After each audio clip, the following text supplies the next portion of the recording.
Margot, bonjour Serge. Bonjour, bonjour. Bonjour, Aude. Aujourd'hui, je vous propose une nouvelle enquête sur les 4 accords Toltec. Est-ce que vous avez comme information qui vous parvient? Alors moi, c'est marrant parce que je les ai, enfin, comme un peu tout le monde, on a toujours lu des publications, choses comme ça, mais je les retiens jamais. Donc, Pareil.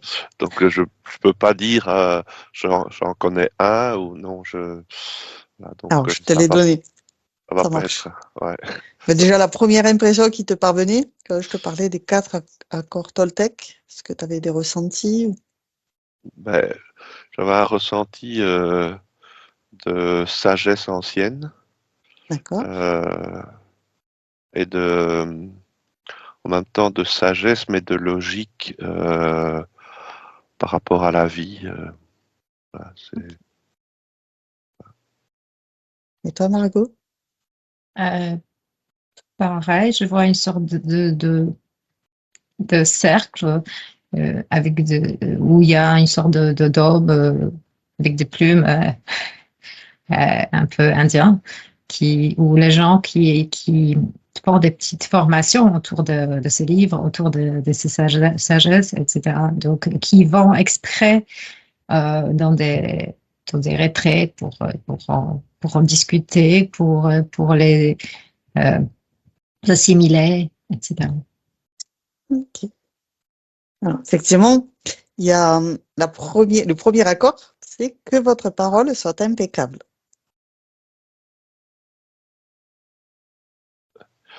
marrant parce que juste avant que tu le dises, j'avais aussi voilà, comme un sage au milieu d'un cercle et je le voyais aller prononcer, voilà, ayez toujours la parole juste. Mm. Donc, voilà, c'est arrivé, le contact est fait. Ok. Margot? Ah, ça me parle beaucoup de la vibration de la parole. Ouais. Ah, ça fait beaucoup d'émotions.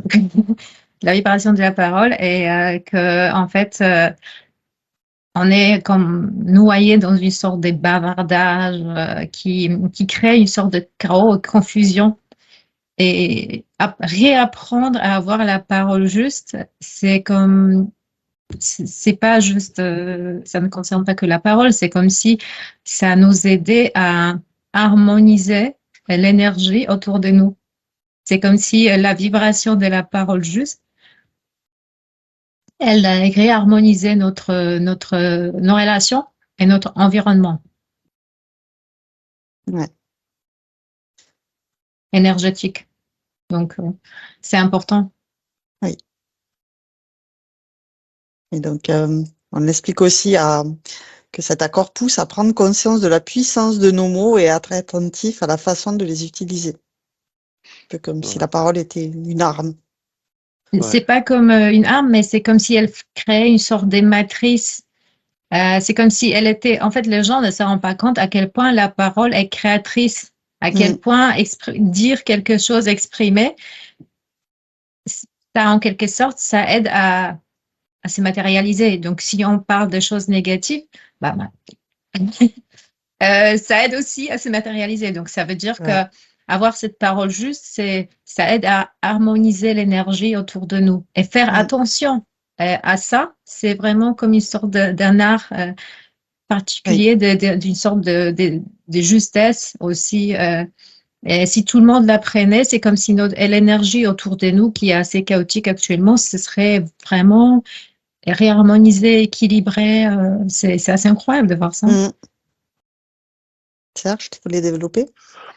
Moi, c'était sur le point bavardage, donc il fallait mesurer ses paroles, mais aussi bien en qualité qu'en quantité. Et donc, on était noyé dans, ouais, comme Margot disait, dans un brouhaha, dans des bavardages, dans des tas d'informations, et que pour finir, ce qui était le plus difficile à notre époque, c'était de trouver qu'est-ce qui était juste dans tout ça. et donc de retrouver la parole du sage. Euh, et je vois donc cet homme-là qui est planté au milieu d'un cercle et tous les autres l'écoutent, mais il ne parle pas beaucoup. Il prononce juste certaines phrases qui ont un impact parce que comme elles sont séparées, elles ont. C'est comme s'il fallait le temps que la vibration, la puissance énergétique de ce qui a été prononcé arrive aux gens qui l'écoutent. Et c'est là, quand il y a vraiment la relation juste entre la parole et l'écoute, qu'il y a vraiment un impact. Alors que tout le restant, c'est que du bruit, en fait. Et donc, on doit réapprendre, enfin, faire attention, porter notre attention sur ces paroles justes. Ok. Je vois aussi, un peu. comme tu vois, comme une sorte des labyrinthes, fait des fils, des trucs, des ficelles où tu es perdu, où les gens sont perdus parce que ça crée un espace labyrinthique des orientations. Si on est dans ces bruits, des paroles, des trucs c'est assourdissant. Et les gens, c'est comme si ça créait cet effet d'être perdu. Alors que si à la parole juste, je le vois comme une flèche. Tu vas vers ton but, tu vas vers ton objectif d'une manière euh, beaucoup plus fluide. Et c'est ça qui fait ces informations de partout qui arrivent, qui créent une sorte de fermeture dans une sorte de labyrinthe qui désoriente et déstabilise les gens. Ok. Parce qu'effectivement, le but de ces accords Toltec, c'est quand même de nous affranchir de tous les accords qui sont, en fait, on donne notre accord à tout un tas de pensées et de croyances, donc c'est de repérer donc ces croyances à l'origine de nos souffrances pour vraiment se libérer de cette toile et d'être nous-mêmes. Donc le deuxième accord Toltec, c'est quoi qu'il arrive, n'en faites pas une affaire personnelle. C'est de voir la différence entre les accords et les désaccords. Et donc, Ah, tout ce qui nous désaccorde, ouais. donc qui nous, voilà, comme si on prend un instrument de musique, on l'accorde, on le met au bon ton, et s'il est désaccordé, il est plus au bon ton, et donc là, c'est en, raison- Disharmonieux. ouais, c'est en résonance avec voilà, ce qu'on entend et ce qu'on ne devrait pas entendre parce que ça nous apporte rien, et au contraire, ça nous désaccorde. Moi, je, Marco? je vois Ouais. plus cette attitude de neutralité, de ne pas. En fait, parce qu'il y a des événements qui sont créés exprès pour nous faire réagir émotionnellement, pour nous faire vider d'énergie en quelque sorte, et ou s'engager dans des disputes, des choses très fortes émotionnellement, alors que rester en retrait et souvent n'est pas réagir. C'est comme si ça calmait les jeux parce qu'il n'y a pas d'interlocuteur euh, euh, pour, Surenchérir. pour surenchérir pour que les disputes prennent de plus en plus d'ampleur. Parce qu'il n'y a Oui. pas, tu vois, tu es Oui. en retrait, tu observes, mais tu te sens pas vraiment concerné. Donc, du coup, du coup, le temps est obligé de baisser parce qu'il n'y a pas, c'est comme je vois quand ils sortent dans les arts martiaux, il y a un coup qui tombe dans le vide. Parce que bon, il n'y a pas. Donc, du coup, ça vraiment, ça aplatit les, euh, les discordes parce qu'il n'y a pas avec qui. Euh, donc, c'est intéressant, cette approche. Oui. Et il développe là dans l'explication en disant que si la parole c'est l'épée, n'en faites pas une affaire personnelle, c'est le bouclier. Mhm. Mais c'est un bouclier particulier parce que juste le fait de rester un peu en retrait ou éventuellement prononcer une parole juste, mais n'est pas entrer dans des bagarres, disputes, ça calme le jeu direct. Oui. Ils expliquent aussi que donc quand quelqu'un me parle, même s'il prononce mon prénom, que ce soit pour me critiquer ou pour me dévaloriser ou pour me dire que je suis géniale, dans les deux cas, il ne parle que de son monde. Donc prendre du recul toujours par rapport à sa perception qu'à l'autre, que ça ne m'atteigne pas finalement, que je garde du recul, de la distance par rapport à tout ça. Oui, parce que si on se laisse, disons que si la parole des autres nous impacte dans le sens positif, ça veut dire tu es génial. Si quand je commence à te raconter que tu es génial, tu es super, tu es très belle, et ça te flatte, ça veut dire que si je te dis que tu es nul, ça va te descendre direct. Donc au lieu de faire ces ascenseurs du bas au haut, si toi tu sais qui tu es, et là, si on te dit tu es ceci ou cela, ok, C'est c'est ton toi qui avis. le penses, c'est ton Mmh. avis.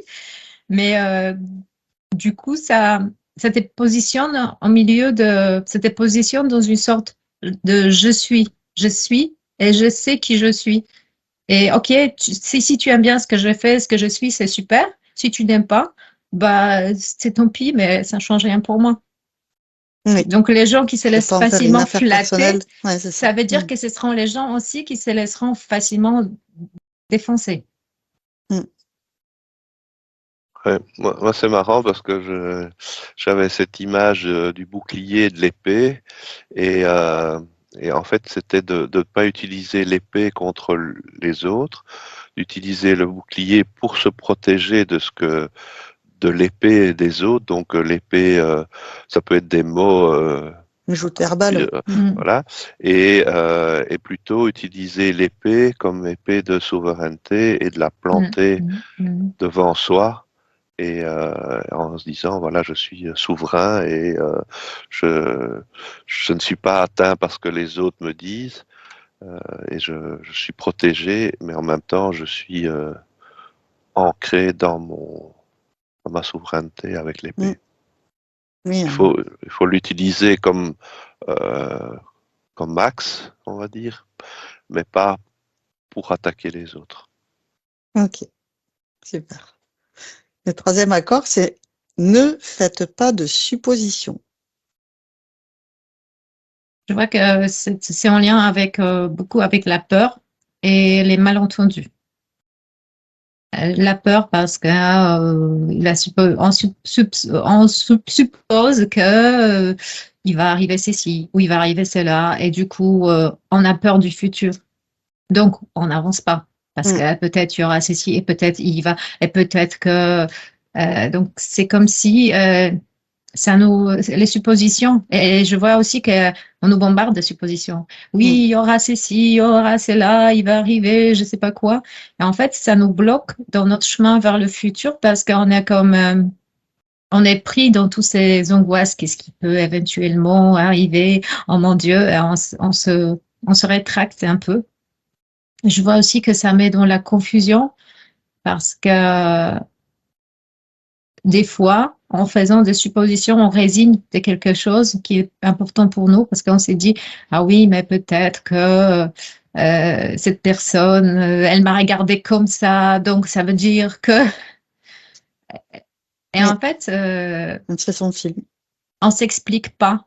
C'est Mmh. comme s'il y a beaucoup de choses qui restent suspendues et ça bloque aussi l'énergie des gens de ne pas aller. Ça me parle de confrontation respectueuse. Ça veut dire aller s'expliquer. Et je vois des relations bloquées, beaucoup de relations bloquées où les gens euh, ne se sont jamais expliqués, ils sont restés en suspension. Et cette énergie suspendue, ça bloque l'avancée vers le futur. Et je vois aussi que justement, ces suppositions par rapport au futur, ça bloque aussi l'énergie. Donc du coup, au lieu d'avancer, de tracer, on est comme dans une hésitation, dans une sorte de peur et ça nous enferme. Mmh. Oui, on envoie un message à quelqu'un, il nous répond pas, de suite on fait des suppositions. Ah, il veut pas me parler. Mais peut-être pas. Peut-être Oui, que c'est autre chose. Il ne oui. s'agit pas de la réalité. Moi, ce que je voyais, c'était en fait que le troisième accord était interconnecté profondément avec les deux premiers, parce que si ce qu'on entend n'est pas une parole juste, on est, je dirais, avec une parole juste, Mm. on ne peut pas supposer quelque chose d'autre. On a la chose telle qu'elle est. Tandis que si c'est des ragots, des bavardages, etc., mais là, on extrapole et on peut commencer à s'inventer des histoires.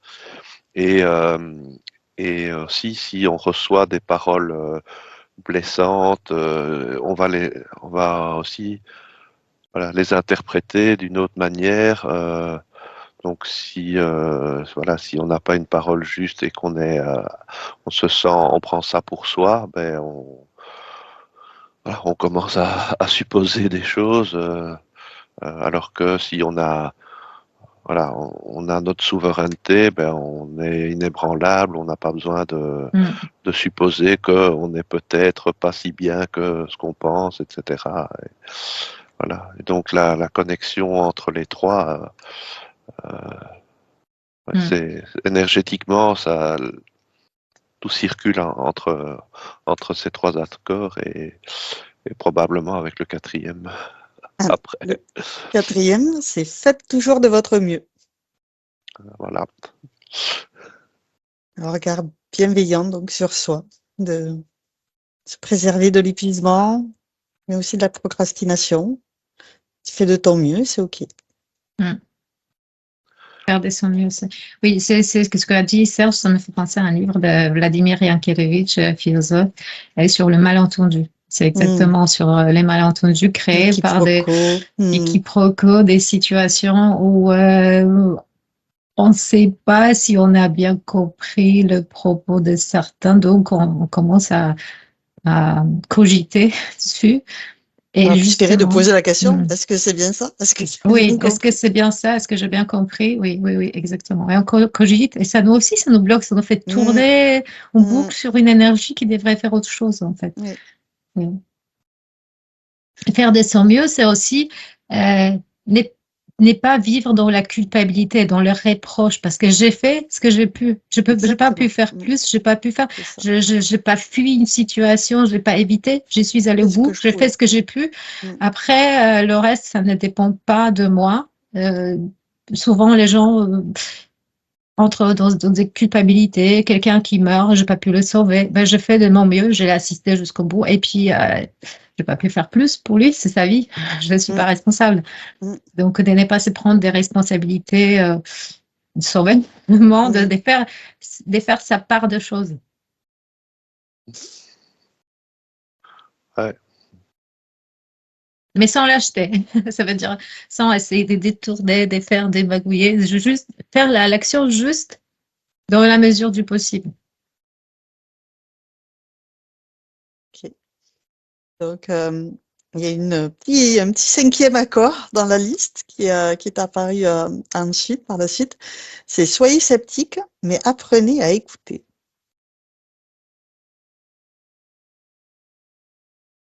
Ouais, là, ça revient au début où je voyais cet homme qui parlait au milieu d'un cercle et en fait, voilà, je voyais la tête des personnes assises dans ce cercle qui avait comme leçon d'apprendre à écouter ce qu'on disait, mais à être pleinement dans l'instant à partir du moment où la parole est juste. Oui. Je sentais vraiment cet échange d'énergie. La parole est donnée et les autres la reçoivent, mais c'est des paroles bien précises et qui ont un impact précis sur les gens parce que depuis le départ, c'est juste. Ce que je voyais. Moi, je vois plus que ça parle du fait de ne pas se laisser facilement emballer, enflammer, parce que quelqu'un est venu, par exemple, quelqu'un vient, vous présente un super projet, vous êtes oh, mais c'est génial et tout ça. Mais en fait, il s'avère peut-être que ce n'est pas aussi génial que ça. Donc, rester sceptique un petit peu en retrait, accueillir ça et se dire, OK, qu'est-ce que j'ai compris, qu'est-ce qu'il a dit, etc. Est-ce que c'est juste pour moi? Donc, n'est pas tout de suite foncer dans. Je vois souvent comme je vois des gens qui parlent au micro, donc des hommes politiques, etc., qui nous présentent des super projets, des choses. Et en fait, je vois qu'il faut avoir ce petit recul en se disant, OK, on nous dit ça, c'est super positif apparemment, mais euh, peut-être j'ai entendu un petit peu autre chose. Donc, je reste, voilà, je reste un peu sur mes gardes. Donc, n'est pas tout de suite s'emballer, s'enflammer, partir vers des choses parce qu'on a entendu quelque chose qui semble très positif. Donc, et aussi, si quelque chose est bon, juste, on s'est dit, OK, la parole sonne juste, donc peut-être que je ferai un pas en avant vers cette personne, vers ces projets, parce que je sens que c'est juste. Mais au début, rester sur ses gardes. Ok. Ouais. Et ça devrait être dans notre éducation. Euh, les 5 accords, déjà, ça devrait être la base de notre éducation, alors qu'on est plutôt dans le contraire. Tout ce qu'on nous raconte, on est censé le prendre comme juste, mais on ne nous laisse pas l'opportunité de sentir si c'est vraiment juste pour nous. Mm. C'est toujours ces livres de Yankelevitch où on doit apprendre à entendre la fausse note. Il était aussi musicien et théoricien de la musique. Donc, apprendre à entendre si le discours qu'on entend est juste, aussi savoir déceler la fausse note. C'est important. Ouais. Ouais. Et puis effectivement, si on pouvait vraiment tous s'approprier cette compréhension, cette connaissance de ces accords, ben on pourrait vraiment éviter des biais dans la sphère familiale, personnelle, professionnelle. Ce serait bénéfique pour harmoniser vraiment tous ces contacts sociaux, en se libérant aussi de ces émotions polluantes pour soi-même comme pour les autres. Ouais. Moi, je vois, on me montre des enfants qui réagissent naturellement à ce qu'ils entendent, à ce qu'on leur dit, etc. Et qui ont encore on va dire l'innocence, alors que c'est plutôt de la sagesse de dire mais non, c'est pas juste, Mm. c'est pas bon, c'est pas vrai. Moi, j'aime pas. Et puis après, l'éducation nous force à assimiler des tas de choses que pour finir, on ne fait plus la part des choses. Est-ce que c'est bon pour nous? Est-ce que ça nous convient? Est-ce que c'est juste? Est-ce que ça nous amène à avoir des mauvaises réactions, etc. Et je vois vraiment cette manipulation. Mm. Ça me ramène au fait que dans la nature et dans la nature des choses, ces accords sont là, on va dire que c'est la logique, et qu'après, euh, le, l'enseignement qu'on nous donne est contre ça, enfin nous force à voir les choses d'une certaine manière et on perd petit à petit la façon primordiale de voir les choses. Donc, ces accords toltèques ont été posés par le chaman mexicain Don Miguel Ruiz. Mm. Et cet homme était autrefois un chirurgien, puis il a connu une expérience de mort imminente. Et à son retour, il a partagé avec le monde cette philosophie, cette sagesse, cette connaissance que toutes les lignées d'hommes et de femmes médecins, qu'on appelle les Nagual, portent en eux. Donc, on va pouvoir le remercier d'avoir écrit ces livres, faire connaître cette façon de fonctionner, de voir la vie, cette nouvelle perspective qu'il nous a proposée. Et je vous remercie pour toutes les informations que vous avez eues. Est-ce que vous avez d'autres informations? Ouais, moi, j'ai vraiment le mot primordial, donc ça vient de la sagesse primordiale et ça serait en nous, mais ça serait, comment dire, ça serait manipulé par la suite et donc on perdrait cette sagesse ouais, initiale, primordiale. Parce que dans l'enfance, en fait, on fait confiance à nos ressentis. Et si tu vois les choses et tu dis, mais je fais ça, et les parents te disent, non, non, c'est pas ça, en fait, parce qu'ils essayent aussi de un peu maquiller la réalité. Et c'est comme Serge a dit, l'enfant a compris quelque chose, il dit, mais c'est pas vrai. Les parents disent, non, non. Du coup, il perd cette confiance en ce qu'il ressent, ce qu'il reçoit. Et c'est là que la connexion commence à se perdre. Il y a aussi des parents modernes qui justement gardent l'enfant connecté, lui disent voilà, c'est ton ressenti, c'est très bien, mais c'est vraiment des parents évolués. Habituellement, les parents essayent de un peu faire avec le réel et l'enfant commence à perdre la confiance en ce qu'il ressent. Et c'est ça, il faut se reconnecter à cette justesse, à la, à la note juste, comme dans la musique. Ouais. Et ça me met en parallèle avec un ami dont la fille, la petite fille bon, c'est un peu tôt pour le décider, pour le voir, mais elle aurait l'oreille parfaite. Mm. Et en fait, elle écoute des chanteurs à la radio, ou choses comme ça, et elle dit ah, celui-là ou celle-là, elle chante pas juste. C'est pas bon, il y a une erreur là. Et bon, le commun des mortels, en fait, ne l'entend pas, mais elle l'entend. Et, euh, et il faut justement qu'on lui laisse la possibilité de s'exprimer, mais en dehors de l'éducation des parents, c'est tout le système d'éducation qu'on nous impose qui devrait, parce que même si les parents sont ouverts et laissent la parole aux enfants et approuvent ce qu'ils expriment, voilà, par la suite, on nous fait rentrer dans un système éducationnel qui est voilà.